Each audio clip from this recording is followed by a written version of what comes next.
आज लोग परेशान क्यों हैं?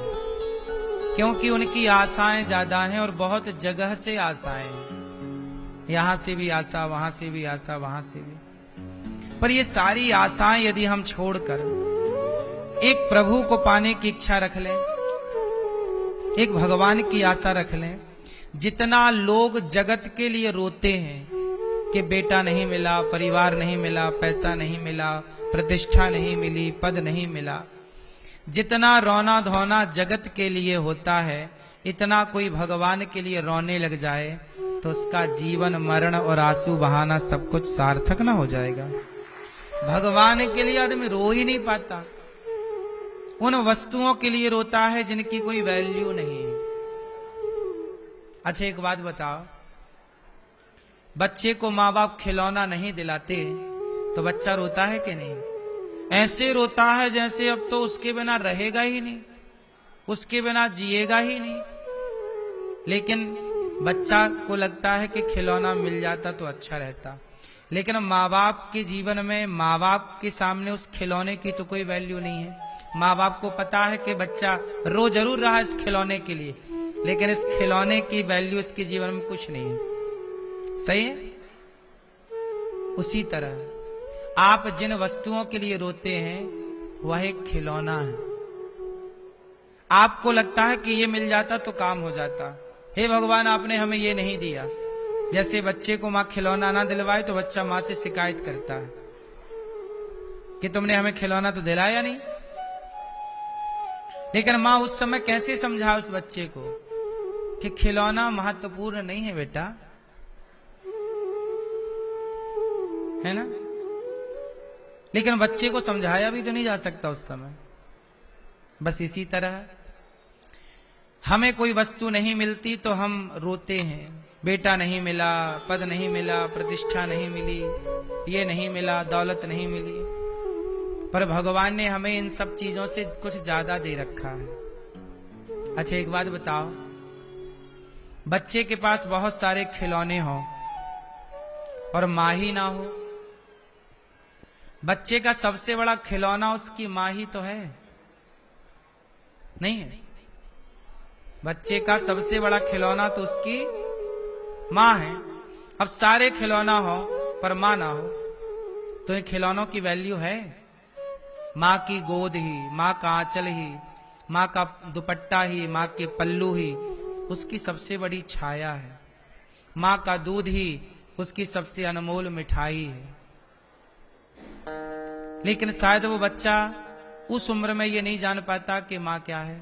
जब मां होती है तो वो नहीं जानता, पर मां चली जाए किसी की तो बच्चा कैसे तड़पता है मां के लिए।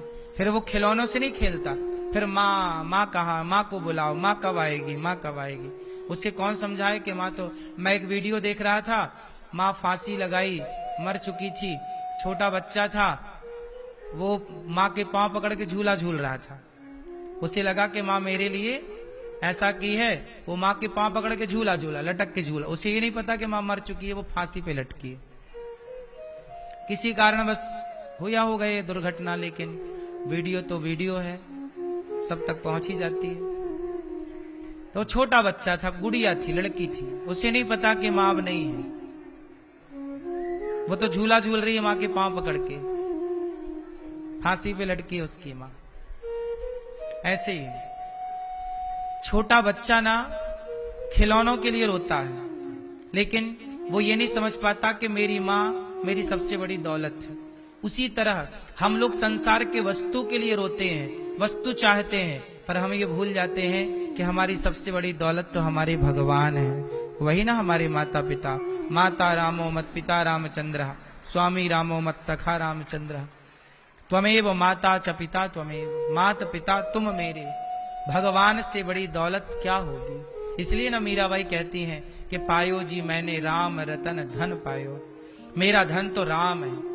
भगवान से बढ़कर के कोई धन हो सकता है? भगवान से अनमोल कोई वस्तु हो सकती है, कोई दौलत हो सकती है? मुझे नहीं लगता। लेकिन चूंकि अज्ञानवश खिलौनों में मन लग गया, कोई रो रहा है संसार के लिए, इसलिए आप लोगों से मेरी बस इतनी सी प्रार्थना है कि आप समझो ये मानव शरीर बड़ा दुर्लभ है। दुर्लभो मानसो देहो देहिनाम क्षण भंगुरा। बड़ा भाग्य से बड़े भाग्य मानुष तन पावा, सुर दुर्लभ सदग्रंथनि गावा। बड़े भाग्य से ये जीवन मिलता है। ये जीवन मजाक ना बनाओ, ये जीवन यूं ही ना गवाओ।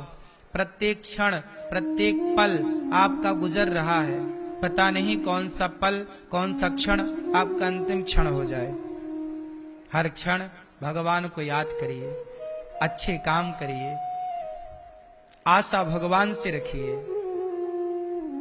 हमें कोई एक थप्पड़ मारता है ना, हम अपनी बात कर रहे हैं दास अनिरुद्ध, कोई हमारा अपमान करे, कोई हमें गालियां दे, हम कभी बुरा नहीं मानते। हम मानते हैं कि हमारे भगवान हमें इस प्रकार का दंड हमारे पापों का दे रहे होंगे। यदि हमारे जीवन में कुछ भी होता है तो हम उसे ईश्वर की कृपा ही मानते हैं कि यह हमारे पापों का फल है। किसी को हम क्या शिकायत करें बताओ? कोई हमें गाली दे, कोई हमें थप्पड़ मारे, कोई हमें अपमानित करे, हम क्या उत्तर दें उसको बताओ? क्योंकि आप बताओ ना, क्या ईश्वर की मर्जी के बिना पत्ता हिलता है? तो फिर जो हो रहा है वो किसकी मर्जी है? यदि हमारा अपमान हो रहा है तो यह भी तो ईश्वर की मर्जी है। हमारा सम्मान हो रहा है, यह भी तो ईश्वर की मर्जी है। न सम्मान पाकर हम खुश हों, न अपमान पाकर हम दुखी हों, क्योंकि दोनों मेरी इच्छा से नहीं हो रहा है। न सम्मान मेरी इच्छा से हो रहा है, न अपमान मेरी इच्छा से हो रहा है। दोनों में भगवत इच्छा है, भगवान की इच्छा है। आपके बेटा हो गया, ईश्वर की इच्छा है। बेटी हो गई, ईश्वर की इच्छा है। कुछ नहीं हुआ, ईश्वर की इच्छा है। दोनों हो गए, ईश्वर की इच्छा है। जुड़वा हो गए, लड़का लड़की दोनों, ईश्वर की इच्छा है। हर हाल में ईश्वर की इच्छा क्यों नहीं मानता? ये प्राणी हर हाल में ईश्वर की इच्छा माने कि बेटी है तो ईश्वर की इच्छा, बेटा है ईश्वर की इच्छा, दोनों नहीं है ईश्वर की इच्छा, दोनों है ईश्वर की इच्छा। अपमान है ईश्वर की इच्छा, सम्मान है ईश्वर की इच्छा। हम तो सरेंडर कर चुके हैं। जाहि विधि राखे राम ताहि विधि रही। यही समर्पण है। ये लाइन, ये समर्पण केवल भक्त के लिए है। अब आप यहां मेरे से क्रॉस क्वेश्चन कर सकते हैं कि महाराज जी आप कह रहे हैं कि ईश्वर की मर्जी के बिना पत्ता नहीं हिलता, तो फिर आप मुझे बताओ, चोर चोरी करता है तो क्या ईश्वर की मर्जी से करता है? फिर ये सवाल खड़ा हो जाएगा। फिर सवाल खड़ा होगा कि कोई बलात्कार करता है तो क्या ईश्वर की मर्जी से करता है? फिर ये सवाल खड़े हो जाएंगे। तो ये दोनों बातें अलग अलग हैं। कई बार आप लोग ना दो बातों को एक मान लेते हो। यहाँ दो बातें अलग अलग तरीके से समझी और समझाई जाती हैं, सुनी और सुनाई जाती हैं। आप इन दोनों चैप्टरों को अलग अलग देखिए। आओ हम इनको दोनों को अलग अलग समझते हैं। सब कुछ हो रहा है भगवान की मर्जी से। एक तो यह दृष्टिकोण है, ये विचारधारा है। पर ये देखो कि ये विचारधारा है किसकी? ये बात सबके लिए नहीं है। ये बात सबके लिए नहीं है। अब जैसे प्रधानमंत्री हैं, प्रधानमंत्री को कोई कहे, नरेंद्र मोदी जी को, अरे ये तो मेरा बेटा है, क्या ये बात सब कह सकते हैं? ये बात केवल उनकी मां कह सकती है। ये तो मेरा बेटा है, बोलो हाँ। ये राष्ट्रपति है, अरे ये तो मेरा बेटा है। आप कह सकते हो कि ये मेरा बेटा है ना? कुछ बातें सबके लिए नहीं है। बात समझ में आ रही है आपको? लेकिन आप लोग क्या मानते हो? नहीं नहीं, ये तो सबके लिए। ईश्वर की मर्जी के बिना पत्ता नहीं हिलता, ये बात केवल भक्तों के लिए है। जो भगवान की शरण में रहने वाले लोग हैं, आस्था रखने वाले लोग हैं, उनके लिए ये बात है कि ये सब कुछ ईश्वर की मर्जी से हो रहा है। अब बताओ, जो भक्त लेवल का व्यक्ति होगा, सज्जन होगा, वो ये माने कि कण कण में जो हो रहा भगवान की इच्छा से, क्या वो बलात्कार करेगा? बोलो। फिर क्या वो चोरी करेगा? बोलो। नहीं। अब चोर चोरी करे और यही सेंटेंस कह दे, अरे गुरुजी ने तो कहा था भगवान की मर्जी से सब हो रहा, भगवान की मर्जी के बिना तो पत्ता नहीं हिलता। परंतु ये बात चोर के लिए थी ही नहीं। ये बात बलात्कारी के लिए थी ही नहीं। अच्छा ये बताओ, सारी बातें सबके लिए होती हैं? जो बात आप अपनी पत्नी से करते हो, क्या वो बात अपनी मां से कर सकते हो? बोलो। फिर सबके लिए अलग अलग बातें ना होती हैं? पत्नी के लिए अलग बात होगी, है ना? पत्नी के पास पति आता है तो अलग भाव से आता है, अलग बात करता है। माँ के पास जाता है, अलग भाव होता है, अलग बात करता है। ऐसा थोड़ी कि पत्नी से भी वही बात और माँ से भी वही बात। होता है क्या मेरी माँ? दो बातें होती हैं कि नहीं? पत्नी के साथ अलग व्यवहार होता है और माँ बाप के साथ अलग व्यवहार होता है और बच्चों के साथ अलग व्यवहार होता है। बोलो हाँ।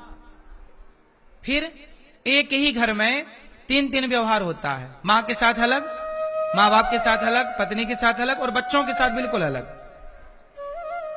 हाँ या ना? तू कहां था? तू लेट क्यों हो गया यहां? तू कहां था? जो आप तू तड़ाक की बात बच्चे से कर सकते हैं, वही बाप से नहीं। ए बाप तू कहां था, ऐसा तो नहीं बोल सकते। बाप के लिए अलग भाषा होगी,